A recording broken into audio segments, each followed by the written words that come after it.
So my intro of the intro, when I thought about who we could headline this event, I was like, man, it'd be great to have Ryan Pape come and present. I don't know if he would. And I emailed him within about 5 minutes. He said, I'm in, which I'm honored that he accepted it so quickly, and it just allowed everything else to fall in place. And I thought, what would be really interesting? I mean, it'd be great if I would interview him, but what if we had the GOAT of conviction himself, Jason Hirschman, actually interview Ryan Pape, one of the GOATs of a CEO that's taken a company from a 1 million market cap to 2 billion. Wouldn't that be something? And so it's an honor to have both these gentlemen with us today. I have this chart up here because, you can't even tell that far left side of the x-axis where that is, but that's actually 4 cents. And what makes that incredible is I think Ryan became CEO, I don't know, maybe February of 2009, and it was around 4 cents a share. He bought stock in the company. And, now it's sitting at $77. It's a 1,500 bagger plus. And I think what makes this amazing, not only is this stock chart and the returns that have been had, but also when you think about the type of leader it takes to lead a company, from one that's a few million to several hundred million.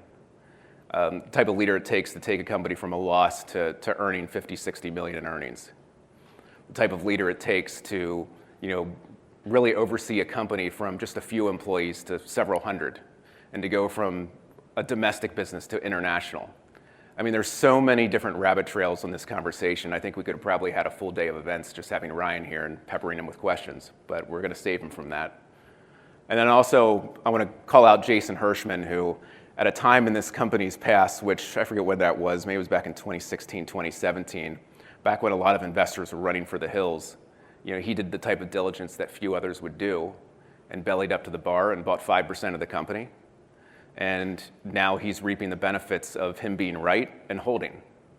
And he's created, generational wealth for himself and his family. And everybody's in this room should be looking up to Jason Hirschman. He is the GOAT of conviction. And or a donkey, and he likes to downplay it, but let's give them a round of applause, because this doesn't happen very often.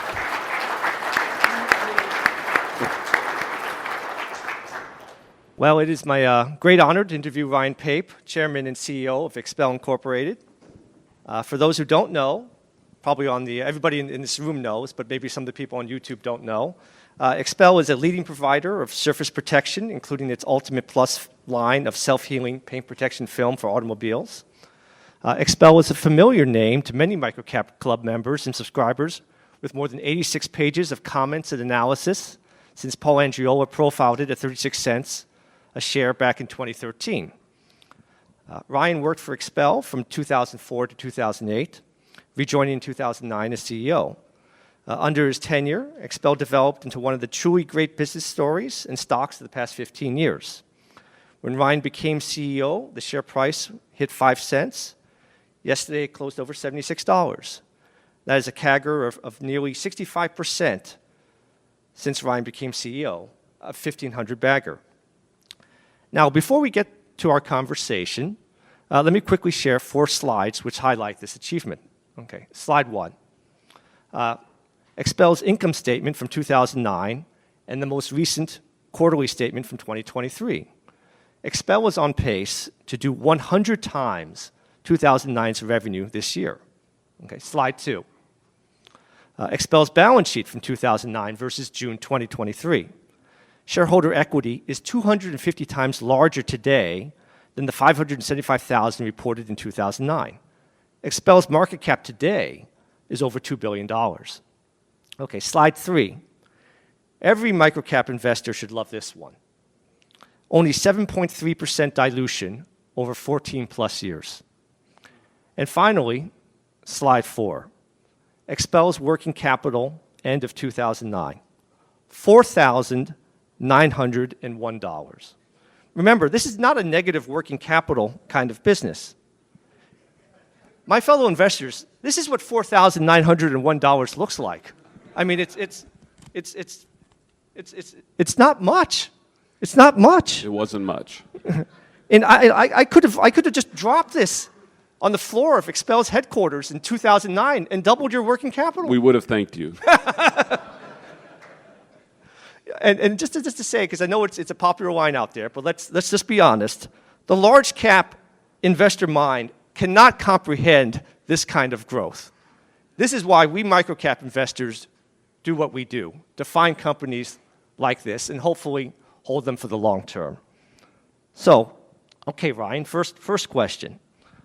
When you rejoined XPEL as CEO in 2009, you maxed out your personal credit cards for about $25,000 to settle a lawsuit. You bought XPEL at shares at 5 to 10 cents a pop. The company was on the verge of failure. What drove you to make those commitments? Well, good morning, and thanks, Ian. Thanks for having me first. Well, I think the first thing is maybe I'm not as smart as you think I am if I did all that. I think that I had the experience in the company to say, that there was promise, that there was a real business there, and in my development as a leader and a CEO, it just took me a long time where I questioned decisions that were made, I questioned the strategy, and you kind of went through this period where you say, well, is it them or is it me? Do I really see something here that others don't see? And so then ultimately, through a set of circumstances that were beyond my control, I end up with the opportunity to be the CEO, mainly because I think no one else would take the job at that point. So it was mine to have and lose altogether. And at that point, you really had to make a decision. Okay, is this something you want to do? Do you think there's real promise here? And it wasn't a hard decision. I mean, there was plenty of opportunities, plenty of runway for what we were doing. Now the flip side is I never imagined at that moment we would accomplish what we have probably many times over. So I don't want to suggest I had that vision, but I knew that it could be substantially better than what it was, and that it could probably be incrementally better run than it was just to get us to that point. How crucial is it for CEOs to have skin in the game? Oh, I think it should be required, particularly when you're thinking about this microcap realm.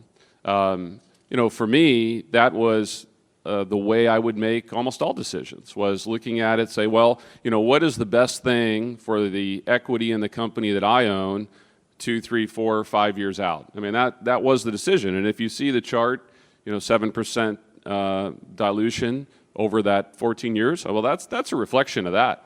When you have the investment bankers call and say, well, it's probably should, the window's open here, you probably should put a little cash on the balance sheet, you never know. And I'd say, well, okay, that cost me 5% of my net worth on day one that I have to earn through. So I think we're not going to do that. So I think that to get that alignment is absolutely critical. I think it's mandatory.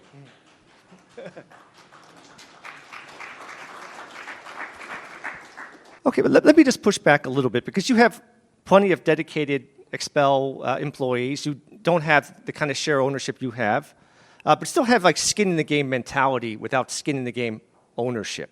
So how do you spot those qualities? How do you find those qualities? Well, I would say from our team, not everybody wants to be an investor. And, I made the decision to invest in the company at the same time I made the decision, or after I made the decision actually, to be the CEO. And, the risk appetite to do that is not the same for everyone. And I never expect everyone on our team to look at it the same way. But the way I've approached it is that, it took 10 years, but I realized that being a public company was actually a good thing for the development of our team, because especially with a small company, a small company could be easily dominated by the owner. The owner, you say, well, we got a new marketing budget, the marketing team's prepared for next year, and send it to the owner to review, and it doesn't get approved. Oh, okay. And then the new boat comes in. The boat drives by that the owner bought instead of the marketing budget. So in our case, by being a public company, we had this shared purpose. And I'd be clear with our team that, I'm a large shareholder of the company, but I don't own the company. I could be gone tomorrow and you could still be here. The company can live on forever. And I think that helped create that shared purpose. And what I would remind our team then as now is say, anything that you want for yourself that this company could theoretically provide you, predicated upon one thing, that we keep growing and that we do it well. So if you want more responsibility, you want a better job, you want to be paid more, you want run half of the company. Well, any of that can happen with enough growth.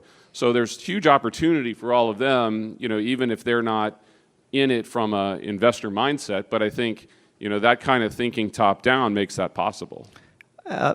Your management style, do you consider yourself more of a delegator or micromanager? Yes. I think that we were joking in a conversation earlier. The management adage it's just hire good people and let them go do their thing. I can't say I'm a believer in that. I would tell you it's probably something I struggle with even today. But I'm very capable and very willing of diving into any detail in any level of the company if I think it's warranted. And that a lot of times that's if I'm told no, something can't be done, or something can be done but it takes longer than I think it should be done. And I'm fully prepared to go deep. And then I think as a manager, you're entitled to go deep and do that, but you also have to be able to pull yourself out ultimately and not stay there. And so, doing that perfectly, I would never claim to do that, but both I think are equally important. And a management that's sort of like, well, we've got the leader of that area, and eventually they're going to do it. It's not quite on point, and if it doesn't happen eventually, we're going to have to replace that person. Well, that's just not good enough. There's an urgency that's required. So we need to get to the right answer on everything as fast as we can. And I think if that means me or anyone on our team needs to go a lot deeper in something for a period of time, that's what needs to be done. Do you think MicroCap CEOs should be delegators? Because some people just have that style. But do you think, given the lack of resources, that it just puts a delegator at a disadvantage? Well, I think that's a great question, and one I haven't thought about. But going back and thinking, when I was the CEO and we had 30 employees or 40 employees versus today, I think if my orientation was to be a delegator principally without a willingness to individually contribute, we probably wouldn't be here today. So I think there's a time where maybe that changes and pivots, but going back and thinking about that, I would, when you have 30 employees or 40 employees, you as an individual can make an individual contribution, and maybe you have to make an individual contribution to accomplish what you want. Now, lots of potential investors looking at XPEL, particularly before it uplisted to the NASDAQ from the TSX Venture, had a tough time understanding why people would spend a couple $1,000s or more for plastic film that goes on a car. Why was it so difficult to get that message across? Well, that's actually one of the, I think, more interesting things from sort of the investor sentiment, investor thesis that we've seen over time. I think in forums like this, further back in time, I would hear potential investors say, well, I wouldn't buy that, therefore your company shouldn't exist and it won't be a good investment. And now, if you fast forward, what we hear occasionally is, well, I don't think I'm your customer, but I don't care. And the conversation continues. And that pivot has been remarkable. And I think it's kind of interesting because just by virtue of being in this room and doing the type of work Ian talks about this group doing, there is sort of a contrarian thinking that goes on to even be here. And then, but to have seen that over time as that sort of an inhibitor, a consumer product that someone wouldn't buy is something that ruined their investment thesis. Yet a B2B business that you can't even understand what they do, well, it's fine. I just assume on face value that's good. So there's been a big pivot for that, and maybe it's seeing the concept play out commercially, over time and have more scale to it. Says, okay, even if I don't understand it, somebody does. Now, some XPEL shareholders, they sold at $5 or $10 a share. The ones that sold, how many do you think returned at a higher price? And what do you think led so many investors, like microcap investors, to, they say, sell it at a relatively early innings of your growth curve? Well, I can only speak for myself. When you buy the stock at 5 cents, and when you do that in 2009 and 10, you think, well, get it to 25 cents, 50 cents. We're doing pretty good. That would be good. and then it gets to $5 and you don't sell and you started at 5 cents, you start to question your own sanity. So if people made that move, I think I would understand why.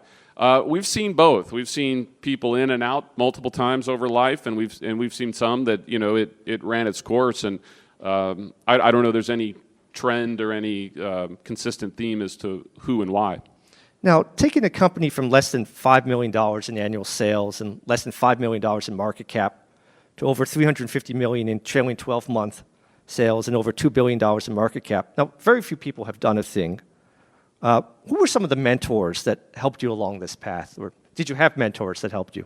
Yeah, my experience was actually the opposite. I had over time what I would consider anti-mentors, which are people that I looked up to and thought knew what they were doing until I was proven otherwise. And so that's probably not a common answer to the question. I think that my closest version of that is over time there's other companies that do things that I've admired that have parallels. But I think in that traditional sort of mentorship route, I haven't had that, and it sort of felt like a man on an island in many ways over time. But I think there's some strength that comes from that too, and you're forced to figure out your own way and figure out what you think is right. It's an interesting phrase, like "man on the island." Can you just tell us one other time or two other times that you felt like a man on the island, or what were the topics or the problems? Well, I think when you look at the slide with $4,000 in working capital, and there's no one coming to save you, that you feel like a man on an island at that point. I think that you have kind of two arcs of the business. I think as a public company, you have what is publicly visible, what many of you saw if you followed the company, and then you have the happenings internal to the company, and they each are on their own cadence. And one of the philosophies I have that we joke about internally is your problem of today that's world ending is quickly supplanted by a new problem tomorrow. And the world-ending problem of today, once you get to the one tomorrow, you say, "Oh, that one, don't worry about it. It's just gone." So there's always going to be problems, and I think that from an investment standpoint, we've had our share over time that show up in blips on that chart. How do you look at this and really assess the veracity of that or the significance of that, just as you did, Jason, in your own experience. Well, let's just talk about one of those famous, or two of those famous problems, actually. Like the end of 2015, early 2016, XPEL was hit with the very visible patent infringement lawsuit from 3M, which was settled in 2017. Now, the lawsuit was top of mind with investors back then, but what was largely invisible at the time until early 2017 was a fairly serious quality control issue with your paint protection film. And XPEL's stock actually declined to $1.40 a share from $1.45 in 2017. So looking back, what was the bigger challenge for XPEL, the lawsuit or the QC issue? Well, I think that's sort of the one problem supplanting the next. Obviously, no one wants to be in litigation for any reason or patent litigation, as it was in that case.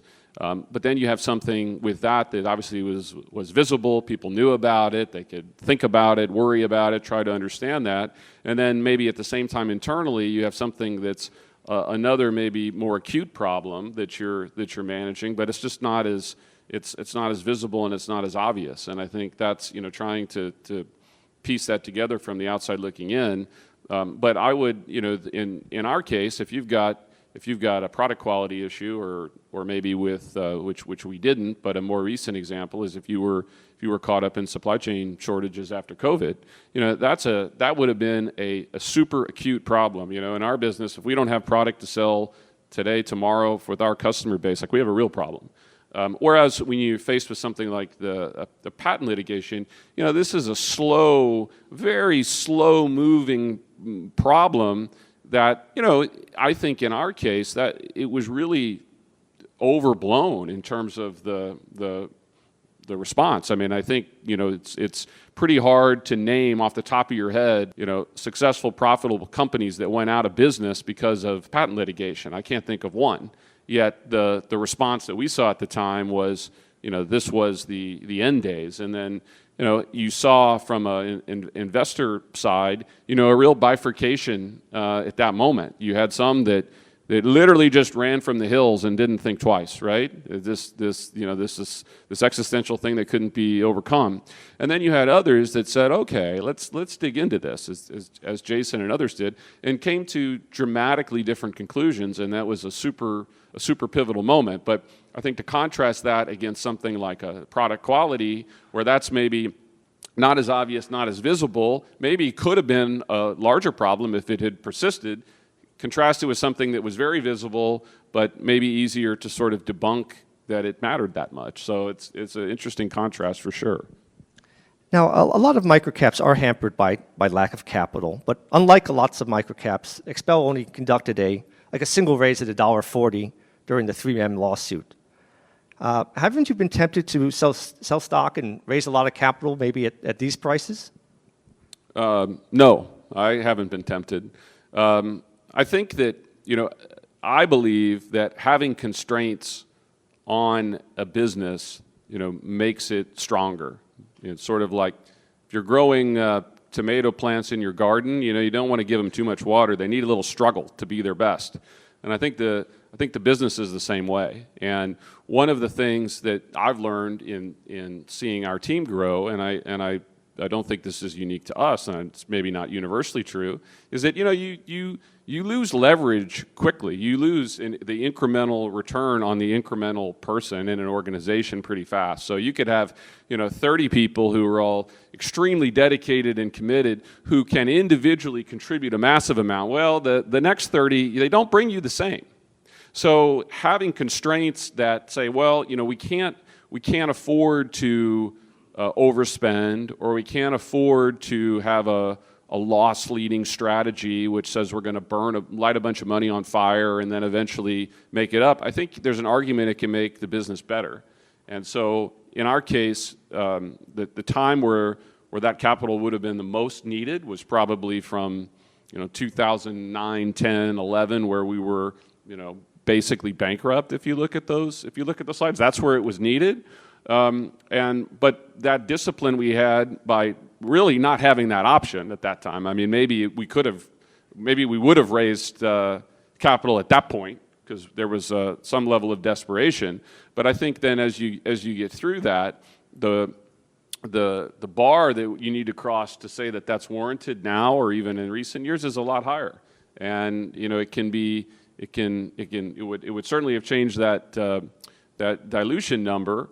But there's also no guarantee that we would be able to get a return on that. And I think there's no guarantee you'd have the discipline that it would be spent well, that it would not be frivolously spent, which I think happens a lot of the time. How important is it, in your opinion, for microcaps to get to profitability early, as opposed to just maybe try and grab share, grab sales? I think it's super important, and I think in most cases it probably can be done a lot faster than people do it. They kind of take license that, hey, it's okay to lose money for a while because in the end it's going to be worth it.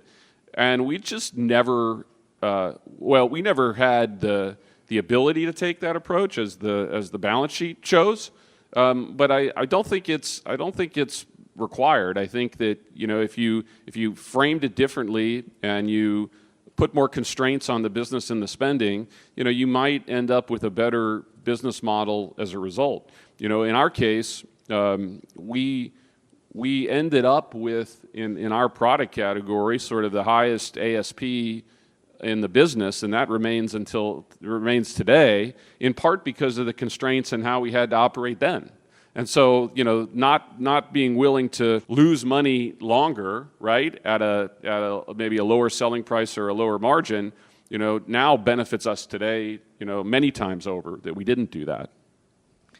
In the early days, how vulnerable was XPEL to potential aggressive competitor actions, and how much did luck come into play with XPEL's success? Well, I think luck is a huge part of all success. I think it's at least half of the answer in almost everything, and that's certainly our case.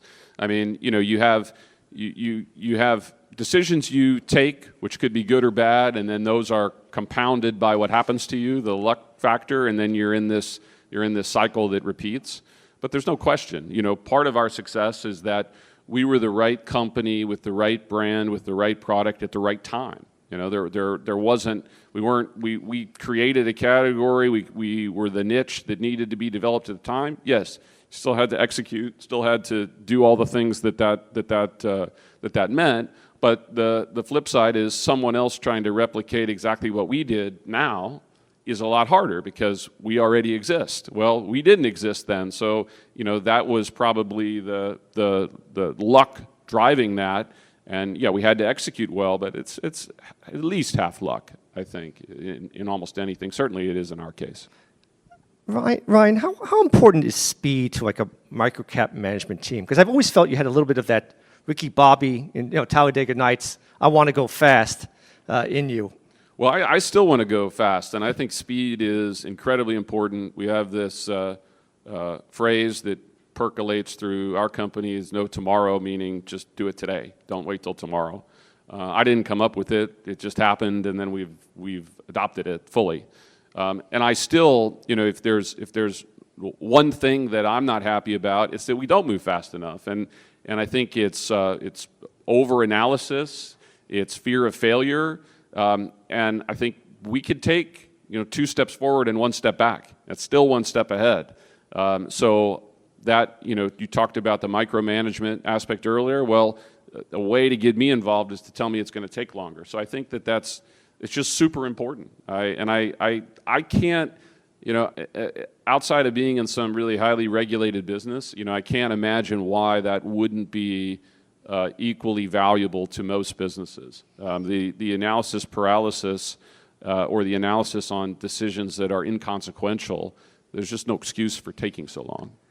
Not only is speed important or an attribute of XPEL, but I've also thought that maybe that you've been very quick to course correct over time. And I was wondering maybe you could talk about a little bit about XPEL's ability to course correct and how important is that? Well, sure. I think they're related. The fail fast. We could take a decision today, and if it ends up being the wrong decision, we can change it. And I think that's something I've seen too. As we've grown larger, it's harder for all of our managers and all of our people to realize that you really mean that. That's another thing you sort of seem to lose leverage on over time. That no, we can take a decision, we can try something, and we can change it. Or a lot of the decisions, the consequence of being wrong, it's just not that important. It might cost you a little bit of money to fix it.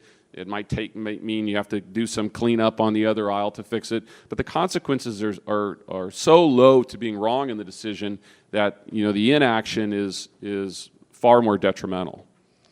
As a microcap, is it preferable, in your opinion, to have strength in product development or distribution, if you had to choose one?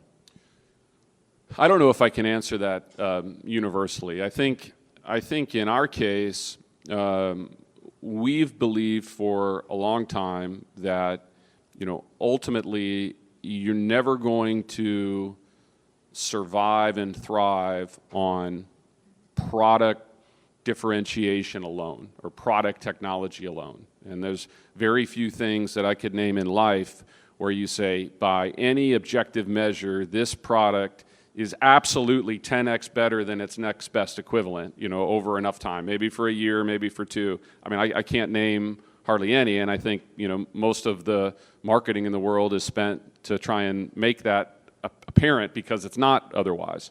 So in our case, we've always believed that, and never to the detriment of trying to innovate and make the products better, but it's sort of like run as fast as you can with the product, but then also build the most defensible business you can with the distribution and the go-to-market, and then you have the best odds of success. And I think that has been a strength of ours, and it led us to really focus on the distribution side. You're a very skilled sales team, maybe one of the not-so-hidden secret weapons powering XPEL's success. So what was the sales team like when you joined as CEO in 2009, and how did you build such a great team? Well, we didn't have a sales team. We had he was called a dealer application processor, which to me meant you just sat there, waited for your customers to come, and then found reasons to say no. So, we had a kind of a business prevention department, I think, more than anything. So I wouldn't tell you that, I had at that time in my life, I had no background in sales at all.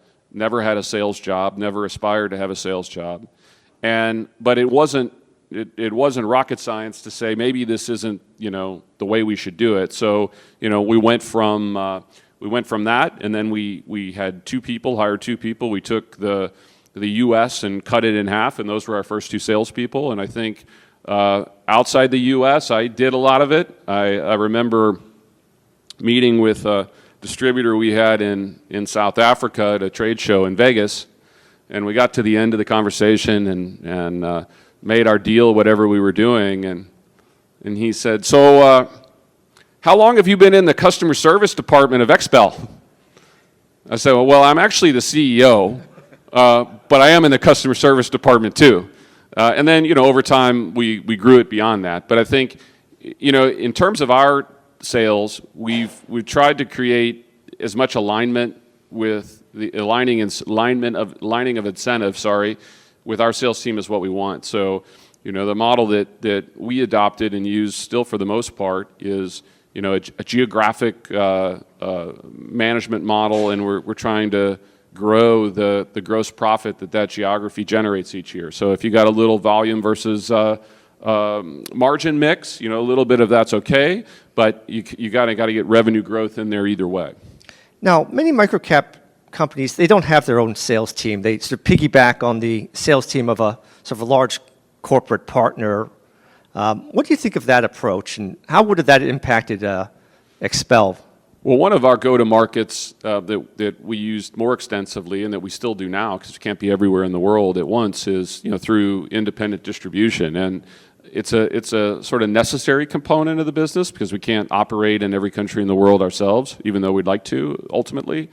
But in terms of our brand positioning of being a high-value, high-touch, premium brand, the more people that we put between us and the end customer, that message gets diluted completely. So our direct approach to sell our products directly to the people that are using them, it's more complicated, it's probably more expensive, but in our case, there's no question it's better. And I would think that's probably true in some other businesses as well. Now, everyone in this room is looking for the next XPEL. And so, in your opinion, what should we be looking for? What are the qualities we should be looking for? And maybe what should we also be looking to avoid? Well, one of the things that struck me years ago, sitting at the tables here and at the other events is frankly the amount of bullshit you heard from a lot of people on my side. And I would look at some of it and think, this is obviously ridiculous. And in our case, we took a bit of a different approach, and there's some of you in here were part of this, where I would say we had an anti-investor relations department for a while, where we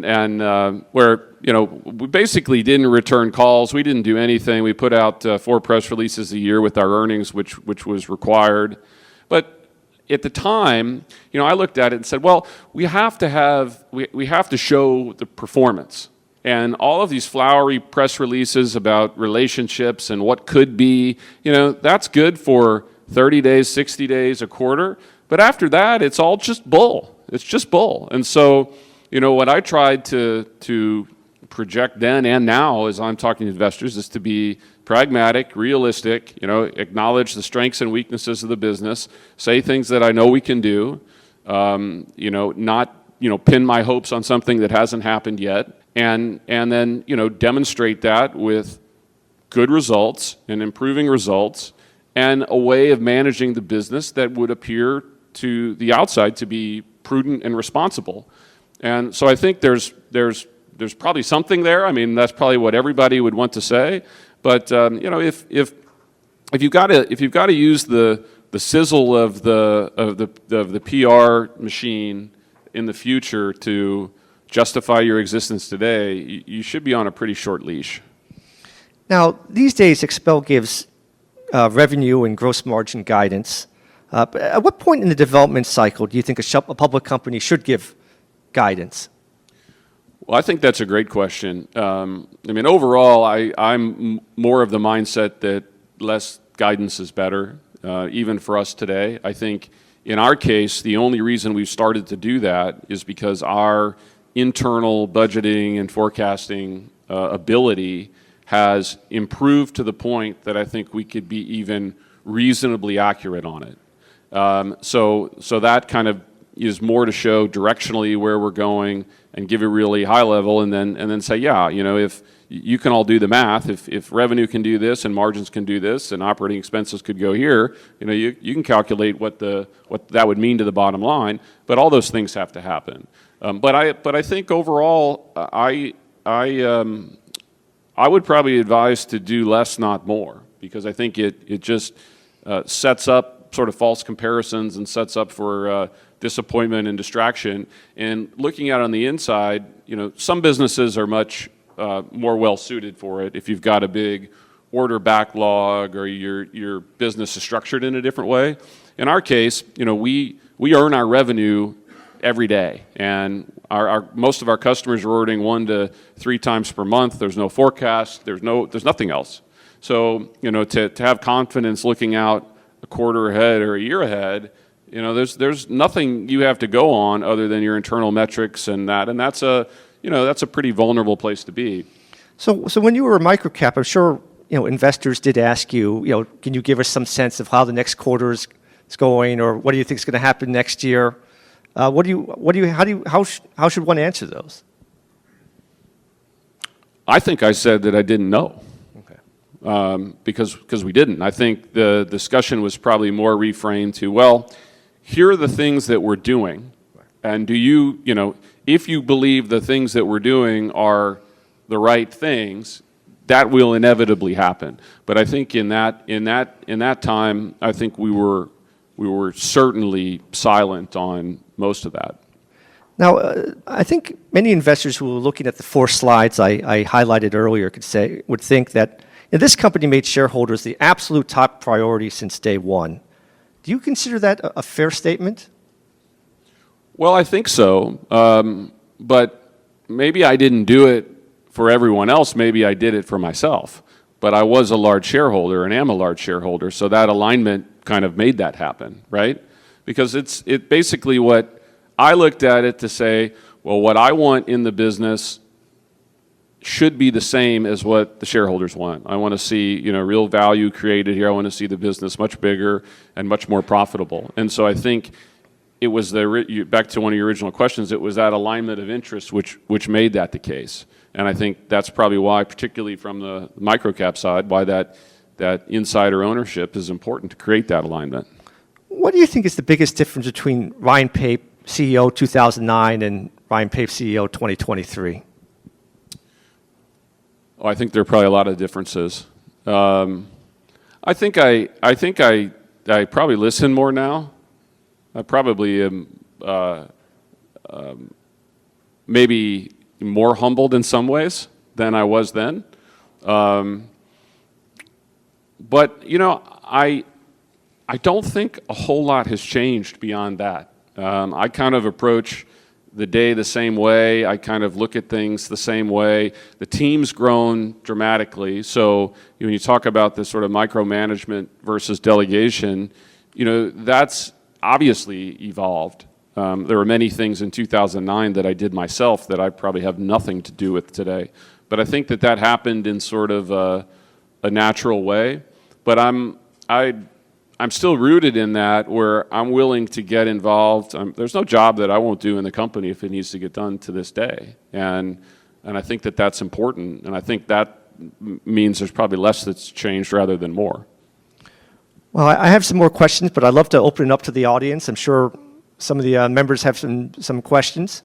Thanks, you guys, for doing this. Can you just expand on your AntiMentor comment? And obviously you don't want to name a person or a company, but maybe just talk about what did they do poorly relative to kind of the lesson you take away from that. Yeah, I think it was more about looking and saying, okay, you know, what might you look for in a mentor, right? You might look for personal qualities in terms of, how they conduct themselves, or you might look at business attributes and how they run a business, or how they analyze a problem, or how they lead people. And I think in my case, there were a series of people that maybe on both of those sides, I said, okay, wow, this is somebody that I think, I could follow, I could learn from. And then through series of events, unrelated one to the next, you realize that, well, no, maybe that way of interacting with people, that way of managing your personal life, or the way you've analyzed the strategy of the business, or how we should conduct ourselves, like I don't agree with it anymore. And so I think maybe it was sort of naivete on my side. Maybe it never should have been put in that position to begin with.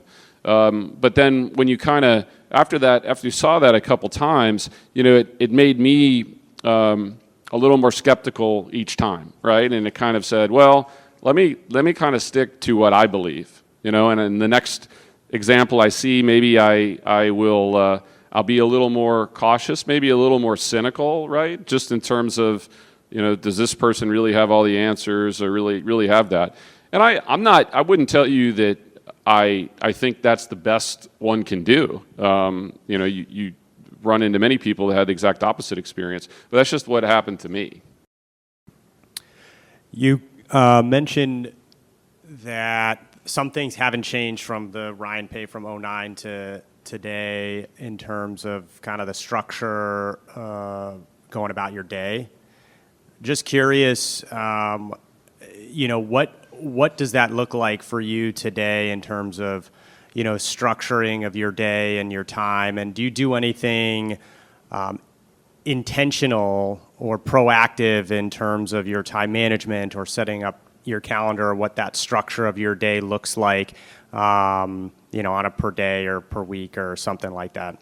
Yeah, I would say for me, I've found that having as much structure in the calendar as possible every day, I do the best with that, including blocking out time where I'm not going to do anything, or I'm not going to meet with anyone, or I'm not going to do this. I also have found, and this I think really have COVID to thank for as well, that my personal obligations and my family obligations, like those go on the calendar first, and everything else works around it, and to an extent, and that wouldn't have happened before. And so I think that, for me, being structured like that is helpful. But the other thing that I've realized is that the drop-in, the in-office collaboration and quick decision-making, if you want this kind of no tomorrow ethos that we espouse, the calendar won't get you all the way there. And so as we've had all of our leadership and trying to have more people back in the office, I felt that energy come back. So, there's a lot of structure in that, but I found that that's no substitute for sort of, let's just walk down the hall and get this answered, especially if you want to make decisions quickly. But probably over time, I have become much more structured with the calendar overall. I can also add that I think for the first time you finally have a window in your office, right? So you can finally look out a window. That's changed? Yeah, I do. It took 15 years, but I do now have a window. I'm sorry if that's dilutive to returns on here in some way, but it's too bad. So wanting to go fast and seeing a vision and being frustrated with not getting there as quickly as you want really resonated with me. So I'm just wondering, though, like, I've worked in large companies for a long time, and I've seen a lot of toxic workplace environments where people are just working insane hours. So I'm just wondering, like, how do you balance having a family and working hard, but at the same time putting some boundaries there? And on top of that, how do you, as the leader of the company, how do you sort of project like how you want other people in the company to set those boundaries, and what example do you give to them? I think that's a great question, and that's probably, to one of the earlier questions, an area that I've changed where, I used to, probably for 5 years, I'd work, I'd go home, and then at 9 o'clock at night, I'd be on the computer and working till midnight or something like that. Well, I don't do that anymore, and I don't encourage anyone to do that. And with the post-COVID, I encourage people too, if there's things that that you need to do for yourself, whether it's exercise or family things, like put them on the calendar and make the rest work around. And so to me, I guess where I've changed is, there was a time where it seemed like, more hours worked gave you better results. But I think I've pivoted to realizing, how much time we can all waste. I mean, you can work and get nothing done. You can be present and get nothing done. And so I kind of go back to, well, let's focus on taking decisions faster rather than just working more. And so I don't think we have the culture of saying we're going to burn the midnight oil at this point. And I really don't think that it's warranted. Yeah, and from my view, sometimes that swings too far, right? I don't see as many people in the office on Friday as the other days, and I'm a little bit skeptical of that. So I would probably kick that the other way. But I think that we can move quickly, but doing that is a lot in the quick decision making more than saying, we've got to work endless hours. And that's people have asked me, said, you're running this company for a long time, are you going to keep doing it, or what motivates you? And I think if I couldn't balance my family while doing this, that would make me make a different decision. But I think by managing the calendar intentionally, you could do that, and then taking some inspiration from the COVID era into how we run ourselves in the future, it kind of makes that possible. And I would hope that everybody on our team can do that to the extent that they can, recognizing that not everyone can. There's some inequity in that based on what type of job you're doing. But that's certainly better than the alternative. Hi. Thank you for taking the time to chat with us. For any company that grew as fast as XPEL did, I'm sure that there were times where either it's inertia or something where you got to scale up the sales team, the R&D, quality control, production, manufacturing, whatever it may be. You just massively have to just totally change the way how you guys do business.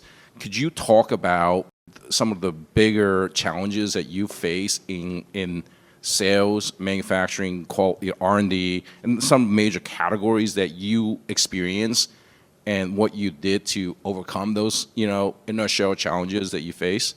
Thank you.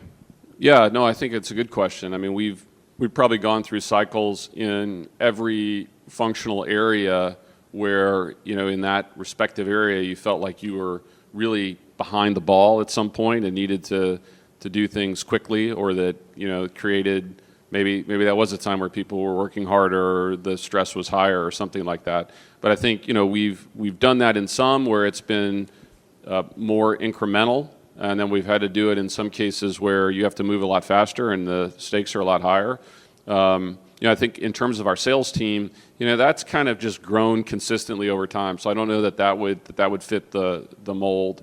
One of the parts of our business that has grown and that didn't exist back then is the service side, where we're actually installing our products in different environments, and that's it's seen the largest growth in headcount, both by percentage and in absolute numbers. It's geographically distributed, and you usually need a certain number of additions to the team in a relatively short period of time.